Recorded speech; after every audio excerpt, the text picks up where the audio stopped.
guys, it is Jeanine. Welcome back to my channel. On today's video, I wanted to give a little update on what my experience has been with taking the supplement Berberine, specifically for weight loss and appetite control. I also wanted to talk a little bit about menopause and some menopause symptoms that are going on for me. So just a little bit of an update, a little bit of a talking head video. So stay tuned. So I have been sharing most of my experience with Berberine on my other social medias. So like on my Instagram or TikTok, which I'm going to put up on the screen right here. So if you're not already following me on those social medias, give me a follow. A lot of my short form content is posted there. Also, if you are not already subscribed to my channel, make sure you hit that subscribe button, hit the bell to be notified. All right, first up, I have done another video on the potential benefits of Berberine, which I will tag right here.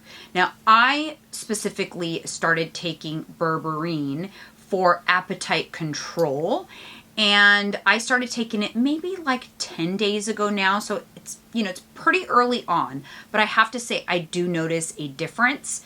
And for me, I think that appetite control is coming from controlling my blood sugar response to my meals, because what tends to cause me to overeat is my blood sugar response post meal, which makes me continue to feel hungry even after I eat, because we all know, and if you don't, I will kind of go over that. So when you consume a meal, especially if it has carbs or if you're having like a sweet treat, your blood sugar is going to rise. Your pancreas sends off insulin into the bloodstream to pull that blood sugar out of the bloodstream, and then there is a rapid decline.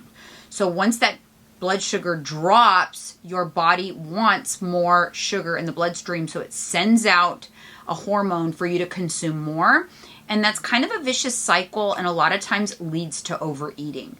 So if you are overeating because you're having a lot of like irregularity with your blood sugar, Berberine could definitely help, because it is something that I know a lot of people are saying it's nature's Ozempic, but it actually more closely mirrors something like metformin. And I've actually watched and listened to a lot of doctors on podcasts where they are actually having their patients try it before putting them on metformin. So look, I'm not a doctor. I'm only sharing my own personal experience with Berberine and what I know of it so far. It is something that you should definitely consult with your doctor before you take. And you should also especially be really careful if you're already taking other prescription medications to make sure that there isn't an interference there. But I can tell you that for me, I'm currently taking the Thorne brand, which I get from Amazon. The reason why I selected Thorne is because I feel like it is a reputable brand. A lot of times with Amazon, you don't really know what you're getting. But I am taking the 200 milligram dosage because I wanted to be able to play with my dosage. So I have the 200 milligram pills, but I take actually 600 milligrams each time I take it, and I do that twice a day. Now, I have heard people taking up to like 2,500 milligrams a day. For me right now, 600 milligrams twice a day is working, so I'm not going to play with that dosage, but it's nice to have that option because I have the 200 milligram Thorne Berberine. So I am taking 600 milligrams before my middle of the day meal and before my last meal of the day.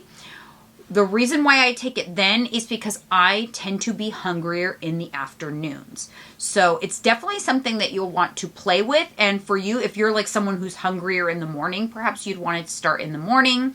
Or if you tend to get an upset stomach or nausea or are sensitive in your stomach, you might want to take it before bed, because then you are going to circumvent feeling nauseous. For me, it is working to take it in the afternoon. And what I've noticed is, even though I am still hungry, like I could eat more, it is making it easier for me to control the urge to eat more.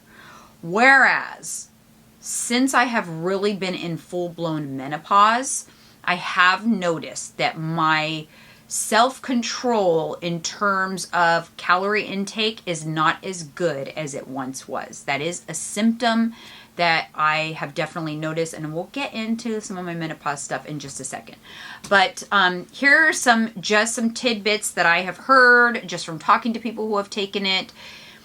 because it is something that lowers blood sugar, if you are already someone who has low blood sugar or tends to have hypoglycemic episodes or anything like that, this probably is not the supplement for you because it can drop your blood sugar too low. So something to keep in mind, definitely consult with your doctor.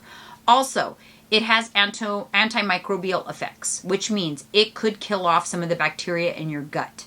If you already have gut health issues and you do not have a good balance of good bacteria and bad bacteria, this could lead to bloating, gas, constipation, could even lead to diarrhea. So if you're struggling with your gut health, get that in order first. Very, very important.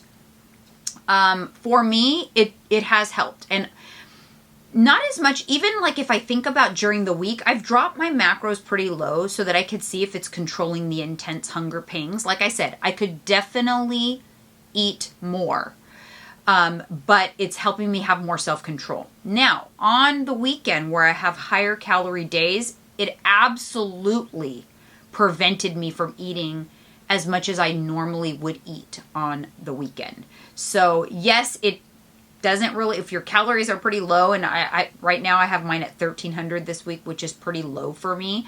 I end up averaging out much higher because I have higher calorie weekends, but because they're pretty low, it doesn't stop me from eating, and I could definitely eat more than 1,300 calories even while taking it. But if I try to eat something like 2,000 calories on a weekend, I definitely feel the impact. Whereas before, I could eat 2,000 calories, no problem. So for me, it's working. I don't have any adverse side effects that I'm aware of as of right now. That could change, and I will definitely let you guys know.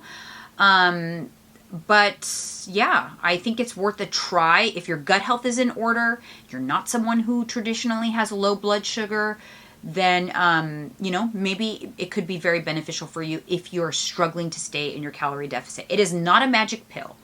There is nothing on the market that actually causes weight loss. What it does is it impacts how much you can eat and how much you're eating. That's how Ozempic works. Ozempic is not a magic pill that suddenly causes you to lose weight. Ozempic impacts how much you can eat, which in turn forces you to be in a calorie deficit, and that's what's leading to the weight loss. Berberine is no different in terms of it's just going to help you to eat less. It does not magically cause weight loss. So I wanted to make sure I clear that up. Now, in terms of my menopausal symptoms, honestly, this is why I decided to implement Berberine, because I just noticed my self-control in terms of food intake it's been more difficult lately for me. And I have entered into menopause, and some of the symptoms I have are additional cravings and low energy, low mood, hot flashes, and my digestion. I've been struggling with a little bit of constipation, TMI, and like I said, the hot flashes. So what I have done for the hot flashes is, let me show you. My doctor actually recommended this, which is Estroven. Since I've been taking it, I haven't had another hot flash. I don't know if that's a coincidence. It's only been about maybe 2 to 3 weeks.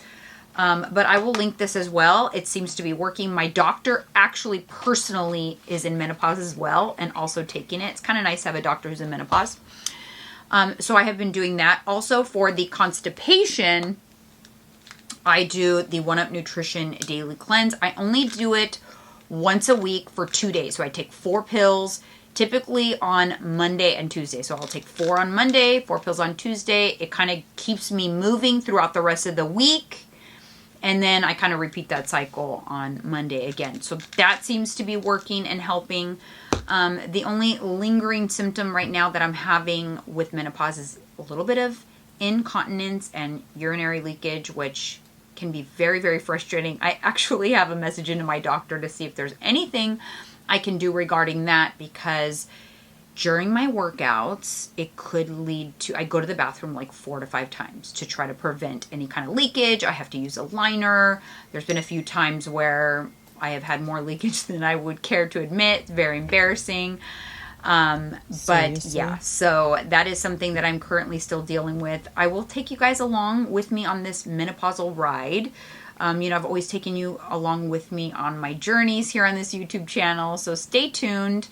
Other than that, I haven't experienced any weight gain and things like that, and that I attribute to because I started menopause already having a healthy lifestyle.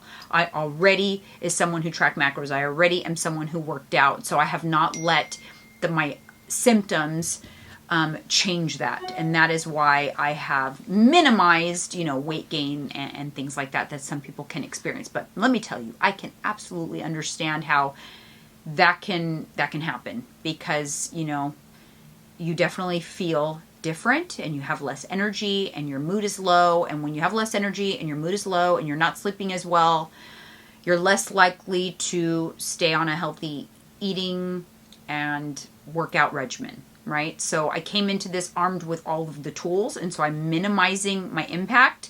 But boy, does it make me realize how important it is to get in front of it. If you are watching this and you have not entered menopause, this is your sign. Get in front of it so that it doesn't hit you on the back of the head when it's already full blown. It could be a little bit more impactful for you. All right, you guys, that is it for today's update. Thank you so much for tuning in. Make sure you are subscribed and following. Candidly with Coffee is my podcast, and we release those episodes 2 times a week, where I will continue to talk about this stuff on there as well. And I will also be posting vlogs and more updates on Berberine and more updates on how menopause is going. And I'll let you guys know what my doctors say about the incontinence. But if you have any tips, please comment below. Thank you so much, guys. I'll see you in the next one.